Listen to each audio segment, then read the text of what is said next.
Hello and welcome to the Redmen TV. Today we are sponsored by the Football Index. If you don't know already, the Football Index is where you can trade for football players. That is right, become a trader on the football stock market. We will have an update on our portfolio. We've been given an amount of money to spend on the index, and whatever we make will be going to a Liverpool charity of our choice. We think that's really cool. Thank you to the Football Index for that. Paul is actually going to be in this video with his update and how our portfolio is getting on. There's a link in the description as well if you want to find out more about the Football Index. You must gamble responsibly, you must be 18 plus, and you must live in the UK to enter. But we are here, as I mentioned, for the starting 11 prediction show. It's Liverpool, it's Watford, it's the Premier League. We're back in action, top of the table, taking on Watford. And Jurgen Klopp, I don't think he's got too many decisions to make during this starting 11. I've got the big decision, I think, over who starts in the middle of the park. Will it be Naby Keita again? Will it be Alex Oxlade-Chamberlain? Other than that, I'd guess that actually it's going to be very, very similar. So what we'll do is we're going to change it up this week. We're going to do the Start 11 predictions show. Then I'm going to do comments after Paul's update on his Football Index portfolio. So bear with me on this one. We're going to start with the goalkeeper. It's going to be Alisson Becker. It has to be Alisson Becker. There's no other goalkeeper that it is going to be. I'm pretty certain as well that the back four is going to stay exactly the same. I think I might have to just move them up slightly, just to make sure that they're all in. And I think you can see there, that's the best back five in the Premier League. Robertson, Van Dijk, Joe Gomez, Trent Alexander-Arnold ahead of Alisson. Now, we conceded 2 goals. It was very unusual to see Liverpool concede 2 goals at Anfield. Will we go back to keeping a clean sheet? Can we break that record and own that record for Premier League wins on the bounce this week against Watford? Can we go one step closer to being crowned this season's Premier League champions? My bet is that we can, and as long as we play that back forward. To be honest, even if we don't, I still think we're going to win the game. So Fabinho, for me, goes in as the DM. Obviously, Jordan Henderson's injured. He's not going to be available. Question marks over whether James Milner's going to be made available for this game. We know he was left out, although Klopp wanted to play him last week against West Ham. So I'm going to err on the side of caution, say that James Milner's going to be involved in the squad, but probably not the first team. So the first man in that midfield is probably one of Liverpool's most underappreciated players, and that is Gini Wijnaldum. I think everybody knows what he brings to this side, but I think the outside football world doesn't appreciate enough what Gini Wijnaldum does for this Liverpool side and facilitating everything that goes on around him. And then the question mark is, Naby Keita, did he do enough against West Ham to go in here, or his replacement against West Ham come on, change the game? Alex Oxlade-Chamberlain, has he thrown down the gauntlet to Naby Keita and to Jurgen Klopp and said, pick me, boss, pick me? I think he has. I think he did enough in that 35-minute cameo or whatever it was to be selected as the first choice centre midfielder in this game. And then ahead of him, I think it's really easy. I think it's Sadio Mane, I think it's Mo Salah, and I think it's Roberto Firmino just rounding off the front 11. I'm going to do substitutes, then we're going to do that little update, and then we're going to get into your comments, okay? Substitutes, I think you have to pick Adrian in goal. I think Joel Matip, because he came on against West Ham rather than Dejan Lovren, even though both of them were on the bench, I'm going to go to, he's going to be our one centre-half on this. I'm going to go James Milner there as sort of a backup maybe for a left-back, a right-back, a midfielder. Obviously, you've got Matip for the centre-half. Then I'm going to go a clutch of midfielders. I'm going to go Minamino, I'm going to go Keita, and I'm going to bring Adam Lallana into the fold as well. And finally, I'm going to bring Divock Origi in there. And I think that's me 7 substitutes. I don't think Shaq's going to be available. I do think Milner's going to be in the squad. So now what we're going to do is we're going to do that update on Football Index. Very, very short video. But as I say, all proceeds go to charity, so give this a watch. Everyone, it's time for the Football Index update, as I'm sure you know by now, but I'll explain anyway. They've given us £1,000 to build a portfolio. The proceeds generated from this will be going to a charity of our choice. Things were going splendidly. Things are going slightly less splendid at the moment. Now, we are still up. We are currently up £32.82. However, if we look at our portfolio over the last 24 hours, we're down 0.4%, which is 380. Over 7 days, that's 1%, which is minus £10.07, which obviously gives us our current total. The big culprits here, the obvious ones to draw attention to, is Mohamed Salah. who's down despite the fact that he scored at the weekend. His value's down to 394 from the 412 we picked him up for, and Neymar is down significantly as well. That's where we're taking the biggest hits. We're actually minusing them, but I think what we're doing across the portfolios is there's been a little loss of value. Trent Alexander-Arnold's not quite at the heights that he was a couple of weeks ago, which again is interesting because he picks up 2 assists in the week. I think Trent's going to pick back up a game. Look, Trent's going to be a phenomenal footballer. He's going to get better week on week. I'm going to hold on to him. But I think we might have seen all we're going to see from Kai Havertz for the moment, because a lot of that was based on transfer rumours. They'll pick up later in the season. But for the here and now, I think we need to start getting some numbers up there. Neymar, I wasn't happy. That was your choice via a bowl. It's not worked out. The question is, do we hold on for the second legs of the Champions Leagues and then make the changes, or do we move things on? Kurt Jones has been our big success. I'm definitely going to keep him until the FA Cup, and then I think it'll be time to move him on, because I don't think he's going to get much football after the FA Cup game against Chelsea. Oxlade-Chamberlain's doing really well. Joe Gomez is doing really well for us, but I think I'm going to let one of Neymar and Kai Havertz go. Let me know in the comments section underneath, or tweet us at the Redmen TV, which of those two you think it should be. We've seen how high we can get. We can get back there, but I do need your help. I do need your advice. So yeah, keep that advice coming in, and we'll be back with the latest update next week. Cheers. Right, thank you very much for watching that. So, as I said, it was a little bit different. While you have been watching that, I get to do something that I've never actually had time to do on this show before, and I get to satisfy that OCD itch of mine. So pretty much the entire 2 minutes you were watching that, I got to make the board perfectly straight. Isn't that absolutely brilliant? Look at it, I've spaced it all out, it's wondrous. I've gone just below the chin line on each and every one of them.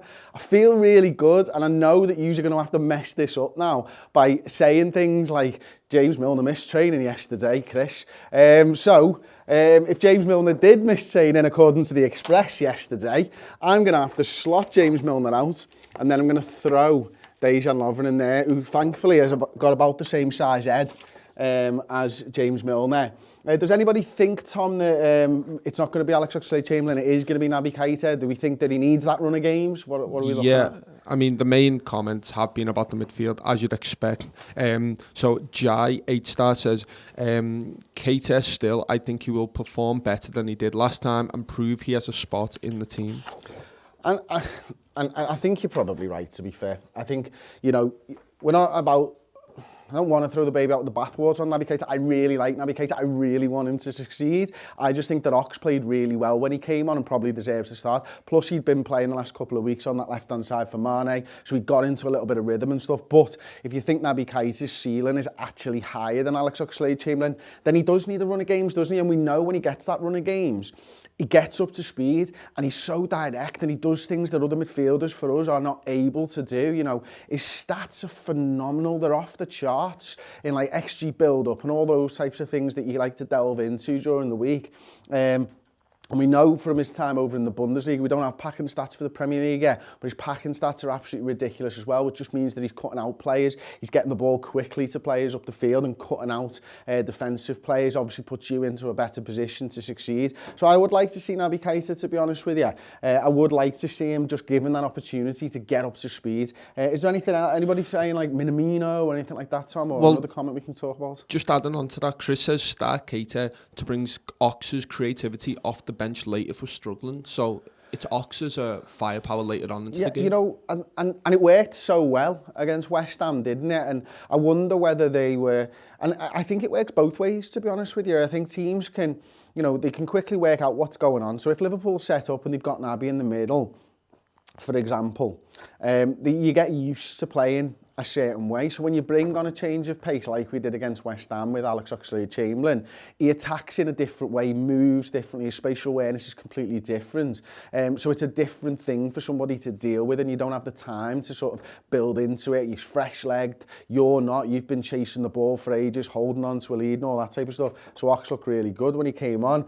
Equally, if you start Ox, and Keita comes on, he's a different proposition in and of himself, isn't he? So maybe it would have worked the other way round. But I do like that. I think we saw at the weekend on Monday even, that Ox really was a great impact sub, and the way he got into the game, it was perfectly timed by Jurgen. Obviously, we can see that second goal, we bring Ox in, and he gets that shot off straight away, like you'd expect him to, and the crowd sort of gets into it, and then everything opened up from there for me. So yeah, I kind of like that idea of keeping Naby Keita in there and giving him an opportunity more than one game to go out and prove why we spent so much and wanted him for so long before we got our man. A few on Minamino. Jonas says, would love to see Minamino play in this game. King K08 says, we should probably rest Mane for the Madrid game. That's quite a way ahead, but he says maybe give Minamino a run out. But then Meme Lord says, Minamino should only come on if we're winning comfortably. He's still not ready yet. I don't know whether he's ready yet, to be honest. Because we've not really seen him, have we? I'd be really surprised if he didn't play against Chelsea. And if he is to play against Chelsea, probably needs some minutes in his legs. So maybe it is a case if you get him 15, 20, 25, 30 if you're in a good position in this game. So probably do agree with that. Mane needing a rest, well, he's just come back off a little bit of an injury, hasn't he? So he's probably fairly well rested at the moment. I'd imagine that, depending on how Liverpool do approach this fixture against Chelsea in the FA Cup, if we go with sort of, not the kids, but, these lads here who are sat on the bench most weeks, I'd imagine Minamino would be in there and Mane would get a little bit of time off anyway. I think then it's Bournemouth after that we've got. So he'd probably come in for Bournemouth and then on to Madrid, fairly rested, to be honest with you. But we need that rhythm as well. Liverpool play better when they're in a rhythm, don't they? When teams have got like a week or we've got a week, it gives them a little bit of an advantage. Where we're playing every 3 days, everything just seems to flow nicely for us. It's why we extended our lead at the top of the Premier League so much over that Christmas period. Everyone else was struggling while we were just a machine, just dominating teams and getting results and just blowing teams away, to be honest with you. So I like that rhythm, and I don't want to take players out all the time unless they're underperforming, and look, we're 22 points clear at the top of the Premier League. There ain't a player in our squad that I could point a finger at and honestly say he's underperformed. Rob D, talking about the bench players that you were just talking about, those on the bench who don't make the game on Saturday should be sure to play versus Chelsea in the FA Cup. Very strong squad we have currently. That's right, isn't it? It's why we're the best team in the world as well, isn't it? Because when we do have injuries, Fabinho goes down earlier in the season, Henderson steps up, another midfielder comes in, they step up, Mane goes down, Ox steps up, Lovren starts the season, Matip, Lovren, Joe Gomez, they've all played well at centre-half alongside Virgil van Dijk. These lads are unbelievable. These are the question marks in the squad, aren't they, of who takes over these positions, really. I mean, you've obviously got Lewis, you've got Adam Smith and all that type of stuff, and Adam Lewis, apologies. And then Trent, who've you got there? I mean, Nico Williams, but is he ready for Chelsea? Not sure. But can you push Trent another game? I don't know. We're getting a little bit ahead of ourselves, but our squad is good. Williams looks like one for the future, certainly plays in the same way as Trent Alexander-Arnold as well. Really exciting footballer. As I say, I don't want to talk too much about Chelsea, but it does impact on what we're doing. Have you got one more from me? Yeah, I think it's just interesting how little we've spoken about changing the back five or the front three. It's always the midfield. I asked in the comments, and Alex King, just talking about the front three, says, why would you change the best front three in the world? But I think that goes for the back five as well. Yeah, I think that's right. And look, I think... not to just talk about the midfield again, Tom, which is what you've just said we do too much of. But I think that needs freshening up because the work that they do, and I'm not saying these lads don't work hard, they do work hard, but it's side to side, it's front and back, it's everything, isn't it? It's what a midfielder is all about, and that's the engine room, isn't it? And you do need to fill it up every now and again, and these lads best in the world, but it's so finely tuned, the front three, and it's exactly the same all the way through. You could talk defence and with the relationship with the goalkeeper, you could talk midfield and you could talk strikers, of course. You take one of them out, they're not front three anymore. It sounds so basic and so simple, but everything is about them all being on the pitch at the same time. They know exactly what it is. Whereas the midfield feels a little bit more systematic. You've got to break teams down. You've got to think outside the box. You've got to be in tune when you're in the front three as what the other players are doing. Whereas I think largely these lads know exactly what they're supposed to do in each and every situation. Liverpool have got pattern plays, and that's not to say that we repeat the same thing, but if this happens, they'll do this. If that happens, they'll do that. That's that's the hard job in the midfield, but we all know it. They've all been doing it. You know, Adam Lallana, Ox now, James Milner, Jordan Henderson for so long that that's why they can all sort of flit in and out. The back five's just so fine and choose you don't want to change it, and the front three, as I mentioned, that's the reason you don't want to change it. So there you go. That has been the starting 11 prediction show. Thank you very much for watching it. We'll be recording the Uncensored Match build-up show later on today. Can't wait to do that one. That'll be out probably later on tonight. So do check back, turn that notification bell on if you haven't already. You'll be notified when that video comes out. Thanks for subscribing, and we'll see you next time on the Redmen TV.